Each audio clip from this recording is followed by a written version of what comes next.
Oke, assalamualaikum warahmatullahi wabarakatuh. Selamat datang kembali di channel YouTube Singkat. Nah, jadi di video ini saya ingin mengatakan bahwasannya saya cukup heran dengan para pemuka agama yang ada di Indonesia. Ya, herannya kenapa? Banyak sekali terjadi perselisihan antara ulama ataupun orang-orang besar yang memikul beban yang bisa disebut sebagai contoh panutan, tetapi melakukan tindakan-tindakan yang saya sendiri sebagai umat muslim itu sangat bingung mengatakannya gimana ya. Mereka bermusuhan, sedangkan beberapa hari yang lalu atau beberapa waktu yang lalu itu viral banyak sekali orang-orang non muslim yang hijrah pindah dari agama Kristen dan lain-lain itu masuk ke agama Islam mengucapkan syahadat. Tapi kitanya sendiri, orang-orang yang dari kecil atau dari lahir sudah Islam, malah melakukan tindakan-tindakan yang memicu peperangan.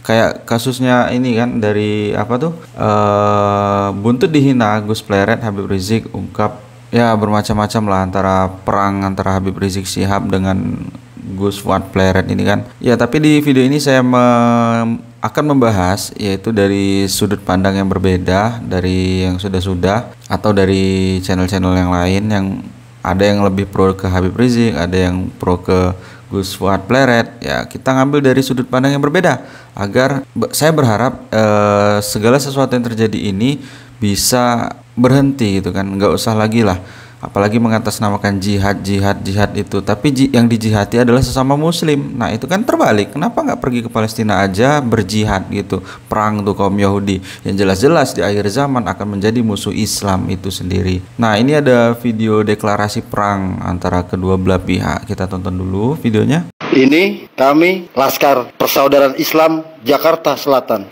baru saja menonton video PWI Laskar Sabilillah Demak Bintoro yang menantang untuk menentukan tempat, tanggal, dan waktunya.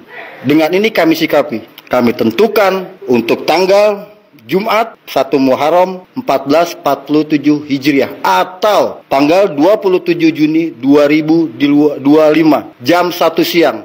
Tempat di Lapangan Banteng, Jakarta Pusat. Bismillahirrahmanirrahim. Bismillahirrahmanirrahim. Asyhadu an la ilaha illallah. Wa asyhadu anna Muhammadar Rasulullah. Allahumma salli ala Sayyidina Muhammad. Wa ala ali Sayyidina Muhammad.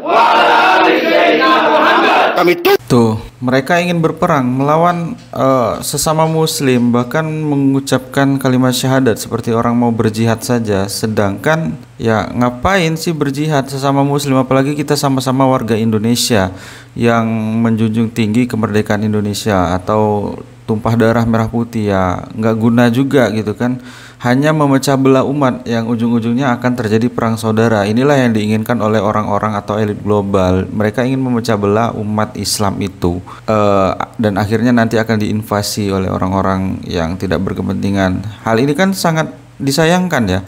Kasihan loh orang-orang yang nggak tahu apa-apa, orang-orang yang baru masuk Islam ngelihat kayak ginian ini nih, kayak gimana nih kan, aduh parah. Nah, ini kita cek lagi video berikutnya, ini dari PWI LS Demak Bintoro. Assalamualaikum warahmatullahi wabarakatuh. Waalaikumsalam warahmatullahi wabarakatuh. Kami PWI LS Demak Bintoro. Mendukung penuh. Kiai Haji Muhammad Fuad Pleret. Untuk terus berjuang menjaga kemuliaan. Kiai dan ulama Nusantara. Menjaga Pancasila. Dan NKRI. Untuk terus membongkar palsuan nasabah Alawi. Demi menjaga kemuliaan. Dan kesucian nasab Rasulullah. Kedua, mendesak kepolisian untuk menangkap Rizik Syihab yang telah memprovokasi dan memecah belah umat dan mendesak kasus mesum Rizik Syihab untuk dilanjutkan ke pengadilan. Menolak Idrus bin Salim. Diangkat sebagai pahlawan nasional.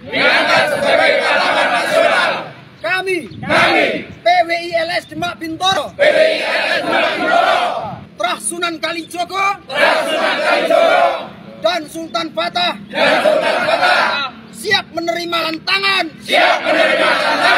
Perangnya Rizik Syihab. Kapanpun, dimanapun. Siapa kita? Ya, mereka siap menerima perang dari kelompok si Habib Rizik Syihab kapanpun dan dimanapun. Nah, ini kan kasihan tuh, dari sekian banyak orang mungkin ada yang sekedar ya nggak tahu apa-apa atau ikut-ikutan organisasi mereka akhirnya terlibat dengan keadaan seperti ini. Kasihan keluarga yang ditinggalkan apabila perang itu terjadi. Ya, ini nggak penting kalau menurut saya.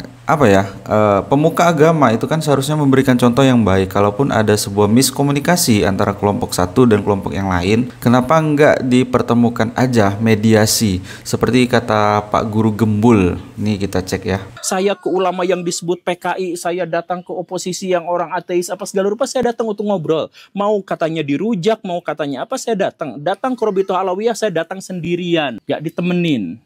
Itu apa ya, karena saya tuh pengen silaturahmi dan pengen melakukan pembuktian bahwa permusuhan di media sosial itu sebenarnya ya gak ngeri-ngeri amat. Ketika saya datang ya biasa aja gitu. Kan begitu, saya berteman dengan buzzer pemerintah, ya sampai sekarang, sampai detik ini. Saya berteman dengan oposisi, ya sampai detik ini saya masih seperti itu. Ya kenapa? Kan biasa-biasa aja. Nah, kenapa? Karena saya berusaha untuk mempersatukan umat. Saya ingin mempersatukan orang-orang di Indonesia. Saya ingin menegaskan bahwa diskusi itu, bahkan berbeda pendapat sekalipun, itu tetap bisa diredam dengan silaturahmi. Nah, Pak Habib Rizik nggak pernah mau itu.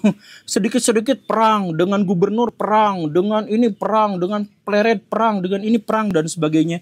Tapi pas giliran mau perang beneran, umroh ke Mekah, kok bisa gitu sih? Ya, jadi kata Pak Guru Gembul, ketika beliau disomasi ataupun dikritik oleh orang-orang yang mungkin agak kurang seneng ya dengan statement-statement Pak Guru Gembul, beliau datang tuh silaturahmi, diskusi, mediasi, ataupun mencari klarifikasi. Bahwasanya dia mengatakan perang di media sosial itu nggak seserem yang terjadi di realita. Kadang di media sosial itu berapi-api mengatakan ini itu saya tebas kepalanya atau perang dan lain-lain. Tapi ketika kita datang silaturahmi, mencairkan suasana, mediasi agar tidak terjadi miskomunikasi, justru malah adem-adem aja. Nah, ini kan membuktikan bahwasanya segala sesuatu itu gak bisa diputuskan menggunakan emosi sesaat, apalagi kita seorang pemuka agama. Ya, mungkin ini dulu ya video kita hari ini. Jangan lupa klik like, share, dan juga subscribe. Nanti akan kita update info-info terbaru dari kasus-kasus ini. Dan sekali lagi kita ambil dari sisi yang lainnya saja. Oke, jadi nggak usah pihak ke A dan B. Sekian, terima kasih. Assalamualaikum warahmatullahi wabarakatuh.